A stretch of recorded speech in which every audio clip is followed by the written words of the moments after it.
Hello everybody, and welcome back to Create Aerodynamic. In today's episode, we're going to continue to work on the tree farm and hopefully finally finish up with that project. But first, I'm kind of getting tired of hopping back and forth all the time, and while the Beetle is pretty nice for kind of going to a new area and setting up, it's really not that great at hopping back and forth between my main base and the project location. So today I want to solve that by building a rocket-powered car capable of flying extremely fast and basically just hopping back and forth between two locations. So if you're excited to get started on a brand new vehicle, make sure to hit the like button and subscribe. It helps the channel out a ton and lets me know that you guys are interested in this series. If you want to take it one step further, why not consider becoming a channel member? It's the best way to support me directly, and you get access to all of these videos early. With all of that out of the way, let's get started on today's episode. And to start off this episode, I actually have a list of things that I've done in between episodes, because I had a bit of time where I could be on the server here, but unfortunately I wasn't able to record, but I did get a ton of stuff done here in sort of the main base. So if we take a look here, yeah, we've kind of expanded the storage by a lot. So if you'll remember before, all we had was, I think it was 2 vaults, and they were kind of connected together, but the entire system was kind of janky. So what I've done is I've actually set up a proper storage system here where we can actually request any item from any of the vaults, and we can also sort of fill them one at a time as well. And this system is very, I wouldn't quite say simple, because it does take a little bit of time to actually set up, but once you have one vault, you can kind of keep expanding it, which is really, really nice. We also have an area here where we actually have a ton of drawers set up, and this is kind of handling our bulk storage. That way we don't have a ton of like dirt, for example, hanging out in one of our vaults and just taking up all of the space inside of the vault. And I've actually gone ahead and added a ton of sorting categories to our stock keeper. That's just going to help us actually go through here a little bit easier, and it should help streamline things a ton when we're actually going through and picking out items. There's still a ton of unsorted stuff though, so I'll probably just need to go ahead and add those to our other categories, or maybe even just let them sort of be unsorted. But yeah, let's go ahead and test out this system. Let's say I want a stack of zinc. I can go ahead and do that, click send, and it's pretty instantaneous. It would pull it from one of these vaults. So the item gets sent out by the packager and then put directly onto the belt.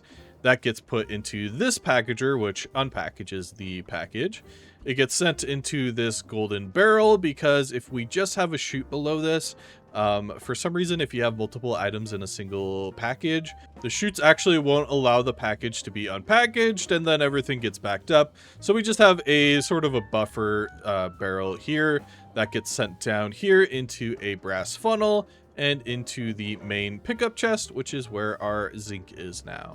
And then if I want to send an item back into the system, we just open up the drop-off vault and put it in.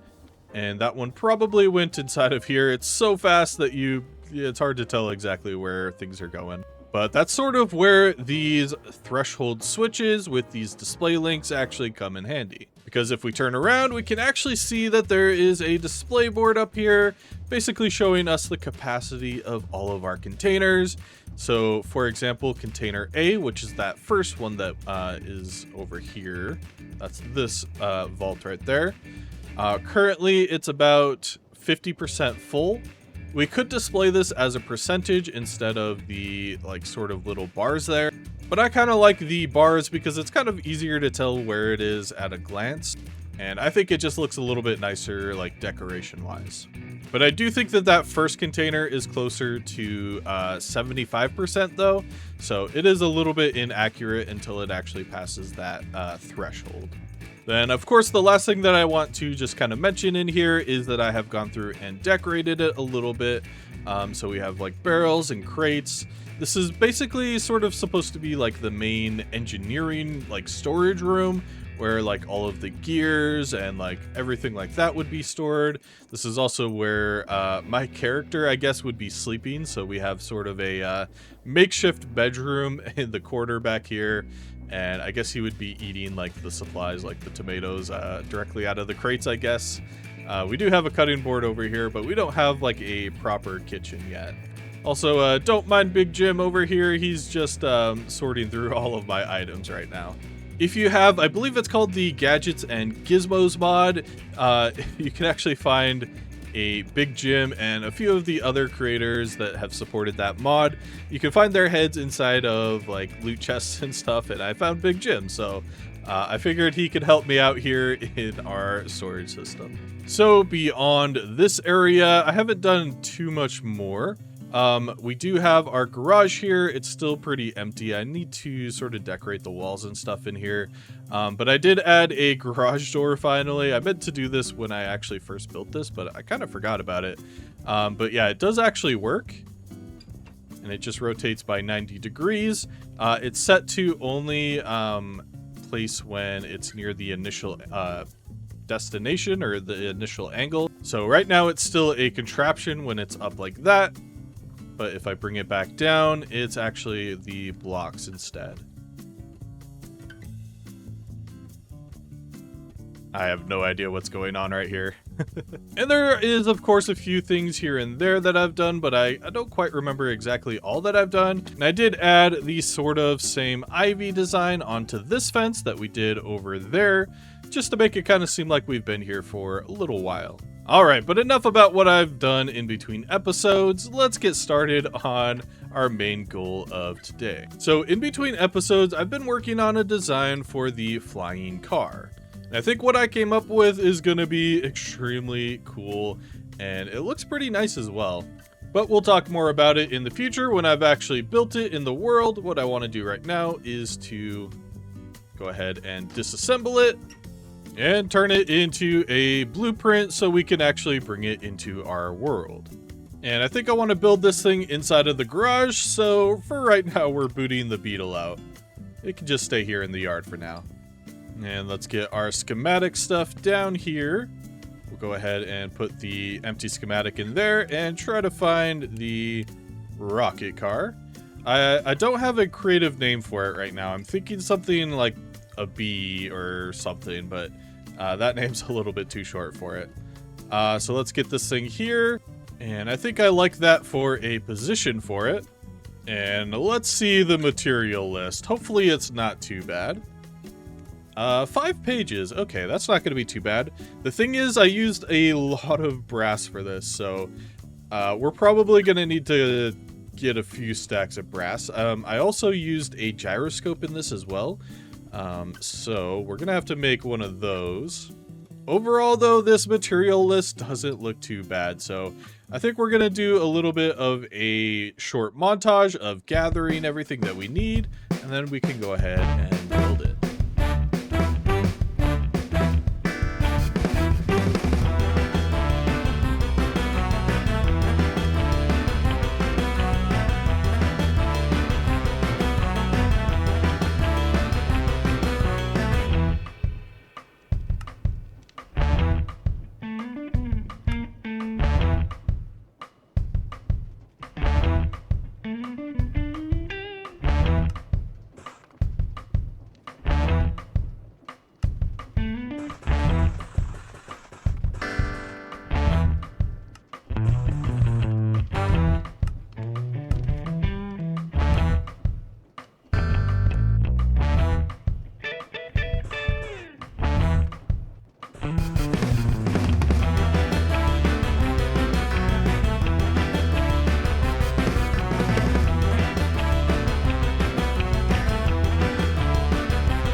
All right, that was actually a pretty easy list of materials to gather, all things considered.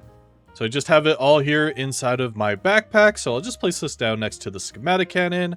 We'll give the schematic cannon some gunpowder, and I just want to make sure I don't want it to skip any missing blocks. So I think it's set up properly for that. So let's go ahead and press play, and it should begin to build.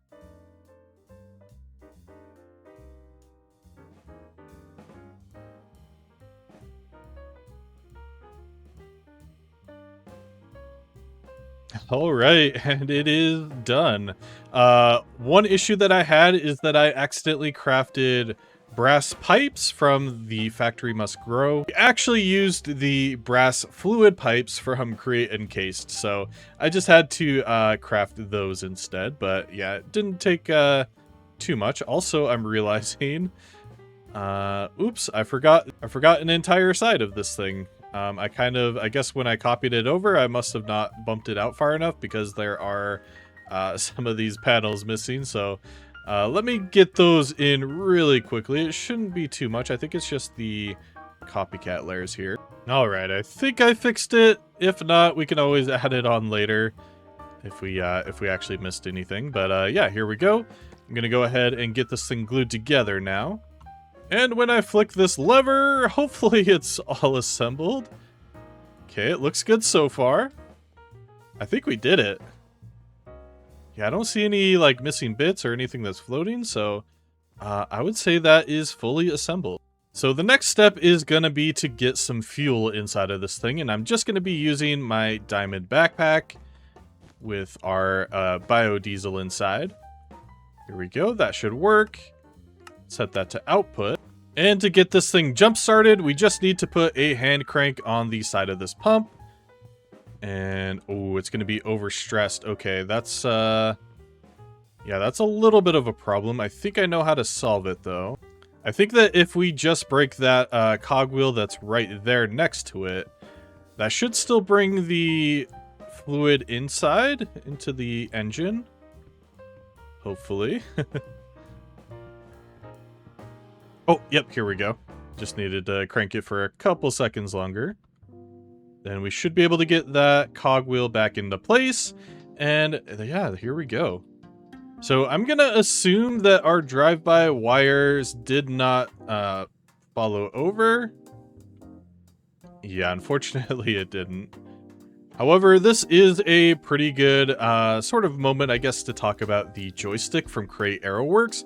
This thing is actually super fun, and it works really, really well with the cables. So we can actually select a channel, for example, forward.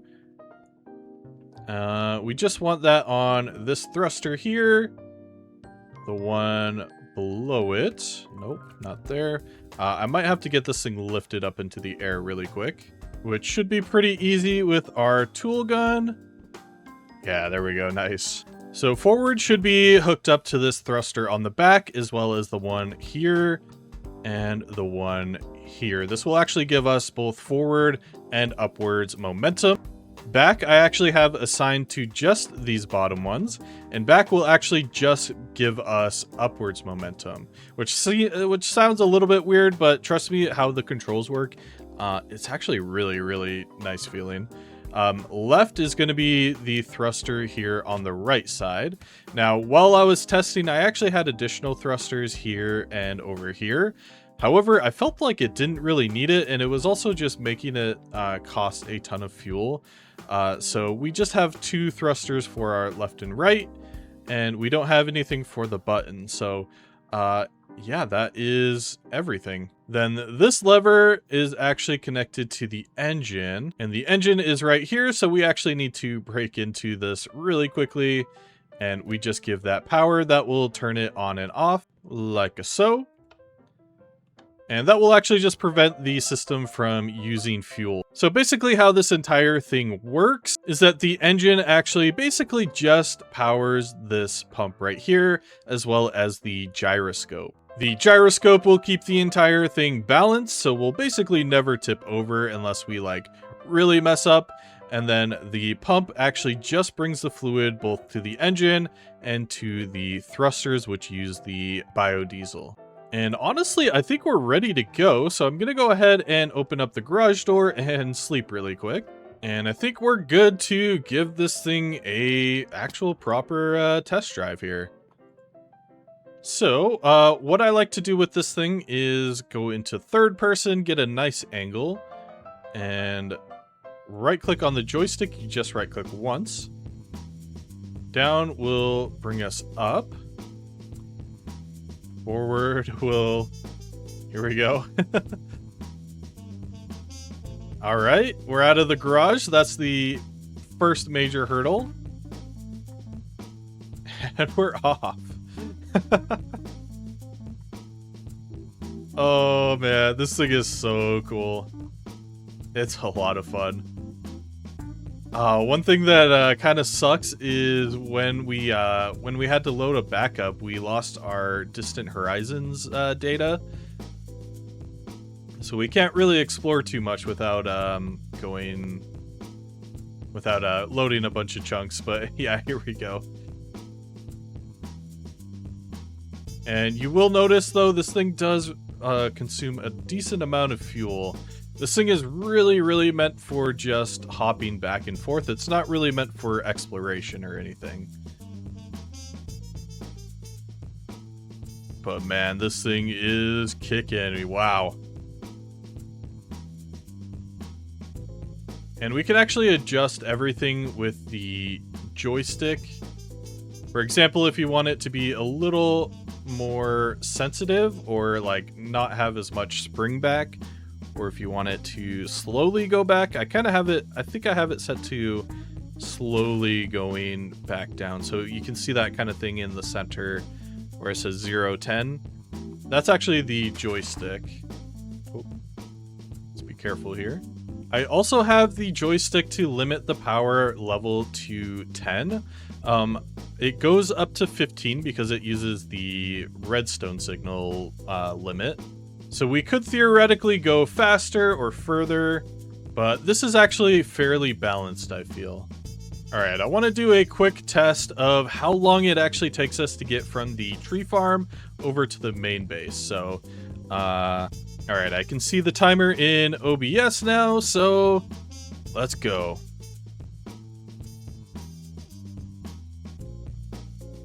All right, we're going pretty good. I didn't get the best starting angle.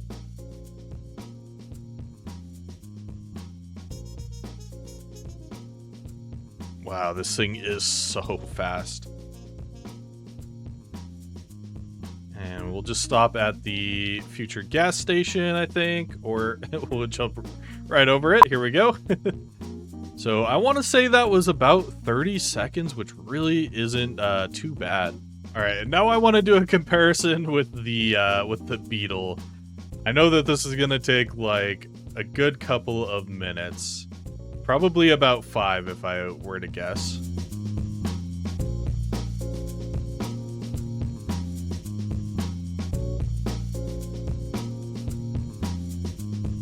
Alright, that was about 2.5 minutes, so not as long as I thought, but definitely a little bit longer than I would like. So, also, I'm just realizing I probably should have brought the flying car along with me because it's going to take me 2 minutes to get back over there.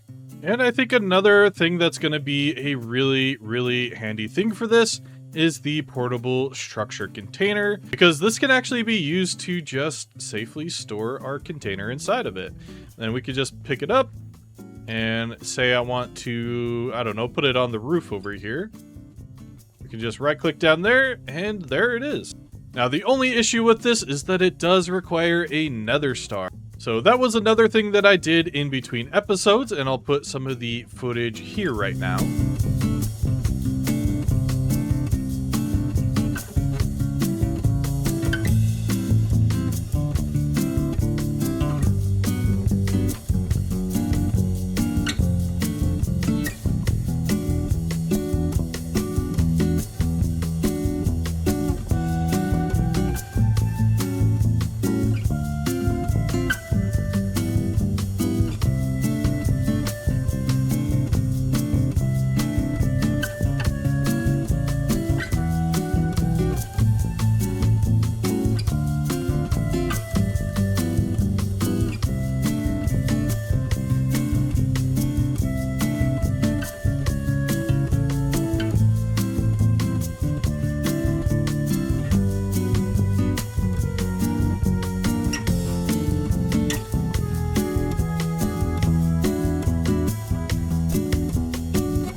So yeah, that is how we actually got the nether star for the portable structure container. All right, but let's get to the meat and potatoes of today's episode. We're going to be finishing up the auto crafting system for all of our different wood types. And to give you a little refresher, basically what we're going to be doing is auto crafting. Say for example, we have oak logs. We are going to auto craft a few stacks of oak wood, stripped oak logs, stripped oak wood, oak planks, oak stairs, and oak slabs. And we'll have all of those items auto-crafted here and stored here as well. Then at our main storage facility, which we haven't actually built yet, we'll actually have a system to automatically request those items and bring them over to the storage facility whenever we need them. So that's the idea anyway, but for now, let's go ahead and overhaul the interior of this area because it definitely needs a lot of work. Let's roll that time lapse.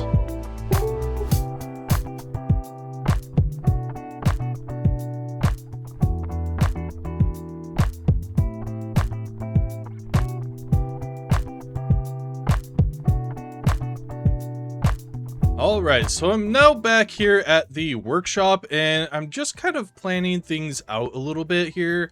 I want to figure out exactly all of the components that we're going to need in order to actually build our system. And I think I have everything here that's kind of necessary for this. We shouldn't require any mechanical crafters because we can actually make slabs with the saw as well. And obviously the same is going to be said for the planks. And actually something that I didn't really realize is that the stripped variants actually produce 6 of the oak planks instead of the regular 4. So that'll actually be a pretty big upgrade. So when we build our system, we just need to keep in mind that when we're making the oak planks, we need to use the stripped variant for that. Of course, we're also going to need a stock ticker, some stock links, and we're going to need package frog ports. Now, we haven't actually talked about frog ports at all because I'm actually quite unfamiliar with how these work. And actually, I do know that we're also going to need chains as well as chain conveyors for this as well. Chain conveyors are pretty cool because we can actually basically move power from any location to another location.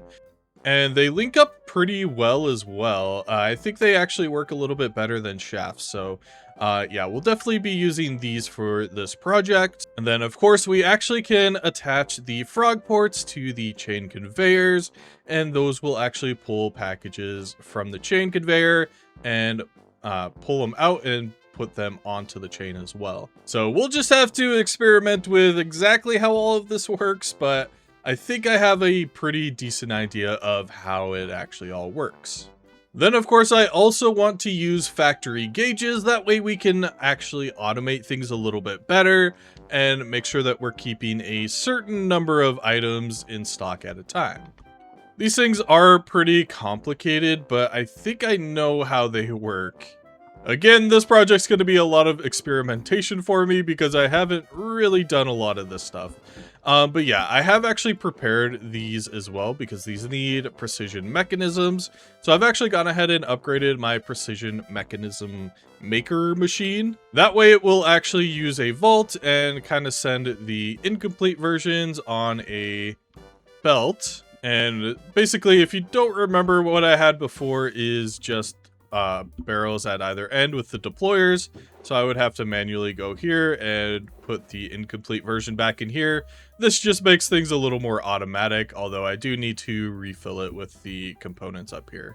All right, but I think I'm gonna go ahead and get as many of these components created as I can. Then we'll come back when we're ready to actually work on this project. All right, so I have gathered a ton of materials here. Surprisingly, we had basically everything in stock, or we were able to craft everything, and there wasn't anything really too complex while crafting here. So yeah, I think this will be everything that we need. If not, we can always hop back using our new rocket car. But yeah, let's go ahead and head back over to the tree farm. And of course, as soon as I got over there, I realized I forgot my drawer keys. So yeah, that's a little annoying, but at least we could get back and forth pretty quickly here. All right, and to start off, I think I'm gonna go ahead and start by expanding our storage system here. So basically next to each of the different wood types, we're gonna put, first off, I'm gonna build it over here so that items don't randomly get put inside of it. Then I could just pick it up and put it here. So this will be our probably stripped logs, then we'll do planks, and then slabs. All right, actually it'll be the wood, then the stripped wood, then the stripped log, planks, stairs, slabs. And then we'll just go ahead and do that for all of the different wood types, like so. And obviously, as we add more wood types in the future, we'll just stack these upwards. So I think the next point of order here is going to be to bring our power down with our chain conveyors. So if you'll remember, in the previous episode, we built this steam engine up here, and we didn't really ever do anything with it. But it should be pretty much maxed out right now. It should be a level 9 one. Yeah, nice. All right, so we should be able to hopefully pull some power out of this thing. We need to pull the power off of this thing in sort of a horizontal manner. So we're going to be using a vertical gearbox here. And ideally, I would like this thing to come out in the middle, but I don't know if we're going to be able to do that. So with the chain conveyors, we just need to place them where we want them, essentially. Now, they do have a max slope, so from here, maybe we do it from the bottom, actually. I can probably already tell that these are going to be too steep. Yeah, unfortunately it is. So let's try to make this a little bit higher up. Let's try it here instead. Still too steep. Interesting. What I might do instead is to actually first pull some shafts off of this thing. And then we can actually bring it down to the level that we want. And then we can go ahead and connect it up like that. Nice. So if you didn't know, yeah, chain conveyors actually have a shaft in the middle that you can actually pass power through as well, which is extremely convenient.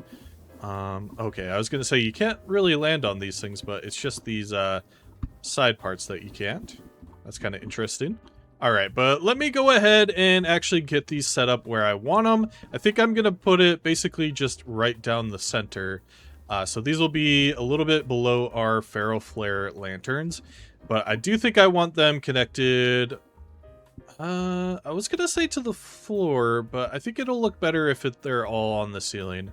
I don't know. I'll figure out exactly how I want things here, and then we'll come back in just a second. And another thing that we have to keep in mind is that the frog ports do have a maximum distance. And it looks like this is probably going to be a little bit too far away. Let's put like a block down. Yeah. Maybe a little bit further in? No. Okay. Also, the frog ports can't be above, for example, either. Cannot connect downward. So I'm probably going to have to bring these chain conveyors pretty far down, actually. All right, I think this should be a pretty good, at least foundation for our factory. And we should be able to move items basically from anywhere in this area to anywhere else. And if we need any more additional chain conveyors anywhere, we can obviously just add them pretty much anywhere that we want. So I think the main factory area is going to be over on this side. So I think what I want to do now is actually get our sort of network set up. That way we could actually sort of get things started here. So I think I want, it doesn't really matter where the interface is, but I think I'll put it here. That way we have kind of a little, almost a room right here. Let's see, 1, 2, 3, 4, 5, 6, 7. Oh yeah, perfect. So in the future, if we want to, we can build a wall here and just kind of have a little room here. So next, let's get our stock links hooked up to the network, and we'll just put this on the drawer controller IO. Hopefully that will actually connect up. Let's see. Actually, I forgot that it needs to be a packager, so we should see. Yep, here we go. All of our items that are in the system. Nice. The next thing that I want to figure out, and probably the most important, is where our factory gauges are going to go. We don't need a very large area for this, but I do like to have a pretty decently sized canvas for this, because These are going to be linked together and they're going to have like connections between them. So I think having just like a nice area where we can view how everything is connected together makes a lot of sense. All right, so I've brought over a chain conveyor down closer to where our storage packager is. And now I'm actually going to go ahead and connect it right up here. We'll get our frog port on top of our packager. Now I believe we need to rename this one. This will be our main storage. So we'll just call it main storage. So any of the other frogs that are anywhere else in our system, we're basically going to address them over here to main storage. And just to demonstrate / prove the concept here, I'm going to put down a barrel with a packager on top. Then we'll get another frog port here, and we'll go ahead and assign that right there. Now this packager is actually going to require a redstone signal, but we'll just wait for just a second here. All right, so let's see. We have 4,400 spruce logs in there right now. So if I go ahead and put in another 64, we flick the lever, that should put it up there. And okay, he grabbed it himself. So I think instead what we can do is actually put a sign on the side of this guy. This is his forwarding address basically. And that should say main storage. And he shouldn't be able to pick up these. Let's see. Oh, yep, actually it just went over here. And we should see 4464. Nice. I don't know why I'm spamming right click. So now what I want to do is see if we can send a package from our system. Now, because this is actually hooked up with a stock link, we can actually use this over here right now. And let's say we want a stack of dark oak planks. I should send it out and it'll go out here. It'll loop around and get picked up by this guy. Nice. But because he had the lever on, he actually sent it back out. So now that we have the fundamentals kind of figured out for this, let's see if I can actually apply it to a system. So I think I'm going to start off by making a small module. This will be one of our saws here. So let's figure out exactly where I want this to go. Definitely want to get the saw down here in the middle. We'll have an item drain on, I guess, both sides. We'll get a barrel down with a packager on top. Something like that with our frog port connected up there. It said it could connect. Right. Hello? Oh, I think I broke it. Oh no, I just had the packagers in my hotbar. Here we go. So that should be all hooked up now. Then I'll get a brass funnel here, and that should run it over the item drain, which will bring it over the saw, which will bring it over this item drain. And I think I want to use an item vault to actually bring the item back. I'm not entirely sure if this is going to work. I'm not entirely sure how the item drain interacts with the funnels if they're on an angle like this. We'll just have to kind of experiment a little bit with this. All right, I think I have the first module kind of set up here. I had to move it a little bit closer to the chain conveyor here because this one actually needs to be one further back unless I use a 2x2 vault, but I really don't want to use a ton of vaults just for one small little module like this. I've also brought over a little bit of power from our chain conveyors here. I'm basically just bringing down the power through a shaft into another set of chain conveyors that's being brought up through this gearbox here. And I'm not entirely sure if this one is rotating in the correct direction. If not, it should be pretty simple to just move it down one and then add another gearbox. But I think I am ready to go ahead and test this out. But first, I'm actually going to make sure that I am filtering this mechanical saw. We could just do a filter for this, like an actual, like a list filter or an attribute filter, which we might end up doing eventually. But for right now, I just want to make it like that so that we can actually get exactly what we want to request. So I'm going to send out 64 oak logs. That should go in one package, get sent out here. And it got picked up by the wrong one, interestingly enough. Let's try that again, but we're actually going to add a address down here. Let's see if that actually works a little bit better. Oh, interesting. Okay. Apparently this one just wasn't hooked up to the chain conveyor, so let's see. Okay, this is actually rotating the incorrect way, so let me move that around really quickly. Unfortunately, it looks like, yeah, this is not going to work how I thought it was going to. Technically, it does work if we just let it go, but we need to be able to bring the items back to this package frog port somehow. So I think I'm going to go and make some belts and reconfigure this thing a little bit. Okay, I think I found a kind of a ridiculous way to do this. I basically just used an item silo instead and just brought it up, and it's actually close enough to connect here. So yeah, this is working now. Let's give this another quick test here. So the package gets sent out here, gets picked up by this packager here, begins to actually get cut in the saw, brought up by this vault onto the chain conveyor, and yeah, sent back into the system there.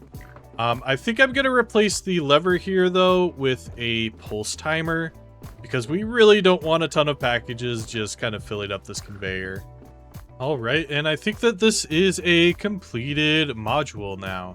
Of course, it's only actually capable of doing one item at a time right now, and we have about 30 items that we actually need to process. We could theoretically have just this one module doing everything, but that's honestly going to be extremely slow, and obviously we have a ton of room to play with in this area, so why not just fill this entire factory with about 30 of these modules? So I think that's my plan. We'll probably do this in a time lapse because it's going to be kind of boring, but yeah, we should have 30 of these modules set in place. We'll set up all of the filters so each item over here on the board actually has a module in which its item can be processed. So let's go ahead and get started with that.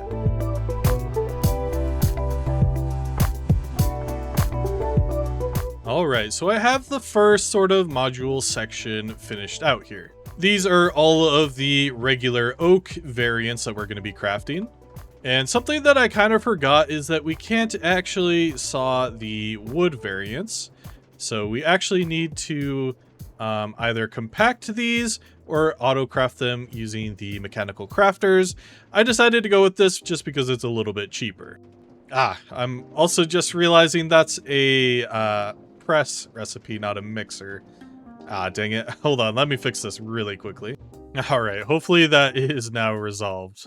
So I haven't quite tested this system out yet, but I have actually put our factory gauges up for this line already. So these are actually directly linked to the stock ticker, which is obviously linked to our storage system over here. And that's why we can actually see the individual numbers of how many items are in our storage, which is pretty neat actually. And I've also gone through and added these sending inputs to basically the addresses for each of the different wood types. And now I just need to fiddle with these recipes here a little bit. So for example, we need to use 4 of the oak logs, or oak wood, I believe that's called. And that produces 3 wood. Sorry, 4 logs produces 3 wood.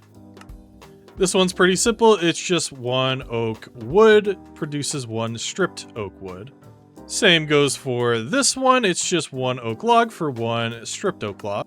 This one's going to be a little bit different though. This is going to be 1 stripped oak log produces, I believe it's actually 6 with our mod pack. Yeah, if we just regularly craft it, it's 4, but if we use the saw, it is 6, as long as we are using the stripped log variants. And for the stairs, this is a 1-to-1 recipe, which is actually cheaper than the vanilla one. This is actually a 6-to-4 recipe. And our slabs is actually a 1-to-2 recipe, interestingly enough. Here we go, nice. So that should technically be everything configured correctly. Now the moment of truth, we need to actually set this to keep in a mountain. I believe we just hold right click. Let's just say for right now, we want 1 stack of planks. That should send out a package. That should go to this one.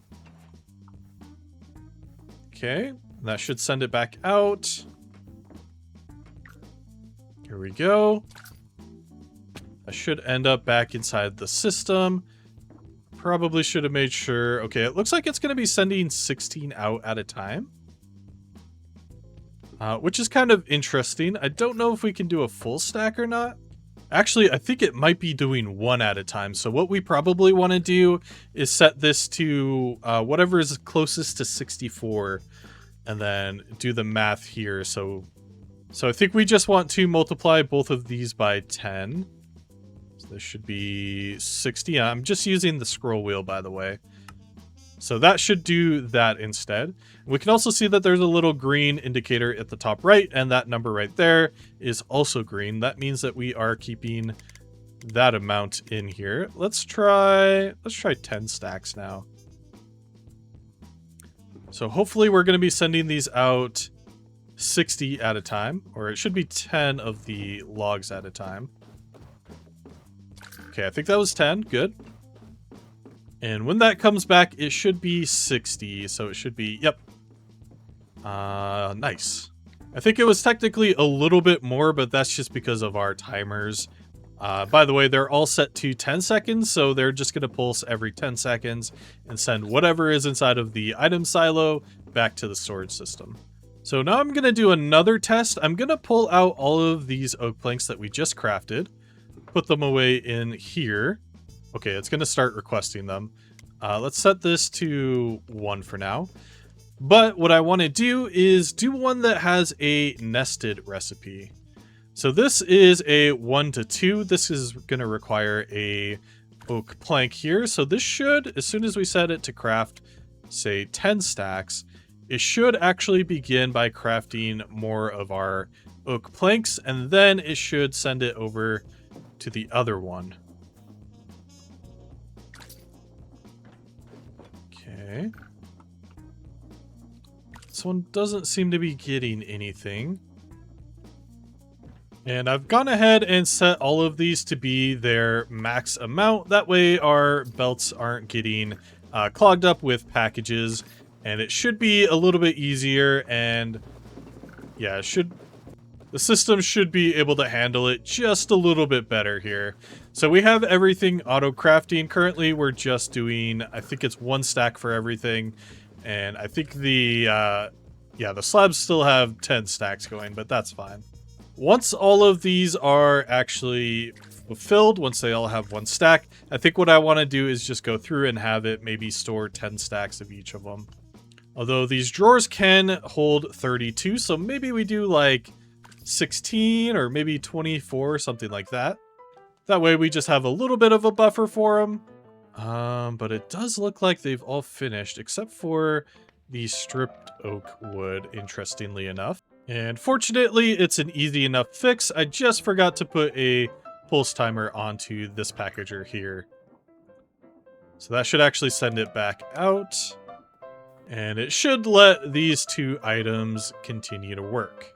And another small error is that I forgot to filter this brass funnel right here. So basically the items were just passing through instead of actually getting pressed, but that should be resolved now. All right, but I'm gonna go ahead and set these all to 10 stacks and really just kind of test out the system and make sure that it's working properly.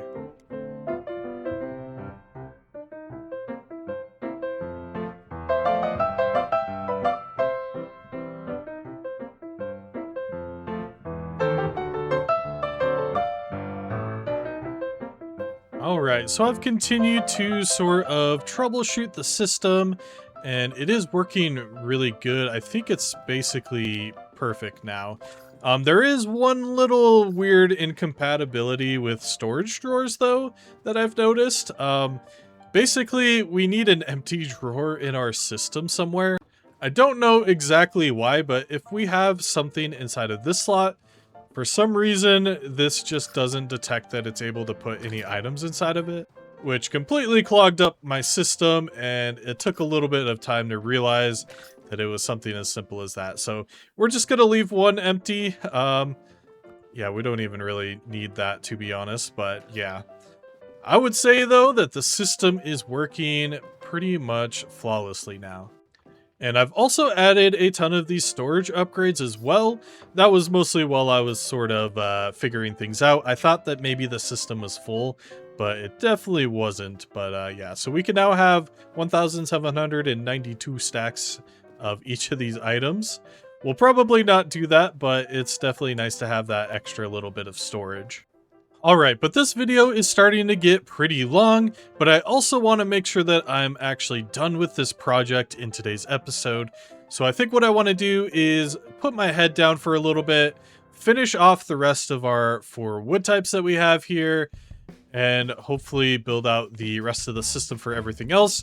I'll probably end up just making a schematic of this thing and pasting it in a few different locations in here. I think we can probably fit 2 or maybe 3 of these modules in each of these like little sections. So I might end up doing that. I'm not entirely sure, but yeah, let me go ahead and get started on that, and then we'll come back in just a little while.